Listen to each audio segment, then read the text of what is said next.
एक चीज़ की बड़ी फजीलत है, बड़ी अजमत है, लेकिन अगर आप उसको सही नहीं सर अंजाम देते फिर उसका नुकसान भी है। तो शरीयत के अंदर फ़ज़ाइल भी बयान किए जाते हैं और वईदें भी बयान की जाती हैं। इब्ने अब्बान के अंदर एक रवायत इस तरह भी है, एक तो है कि रमज़ान के फ़ज़ाइल बहुत ज़्यादा हैं, अजमत बहुत ज़्यादा है। उसमें रमज़ान शरीफ में नफल का सवाब फ़र्ज़ के बराबर है और फ़र्ज़ का सवाब 70 गुना बढ़ा दिया गया।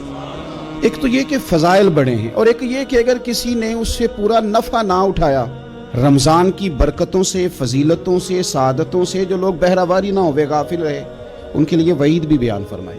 ये तस्वीर का जो दूसरा रुख होता है ये भी बड़ा समझने वाला होता है। हमारी वो कैफियत नहीं रमज़ान में होनी चाहिए जो बाकी महीनों में होती है। हमें गैर मामूली अहमियत इस महीने को देनी चाहिए, ख़ास हमारी तवज्जो होनी चाहिए। इसलिए इस माह मुकद्दस का एक लम्हा भी ज़ाया ना करें और पूरी तवज्जो के साथ इस माह मुकद्दस के अंदर आप अपने सारे मामलात को सर अंजाम दें।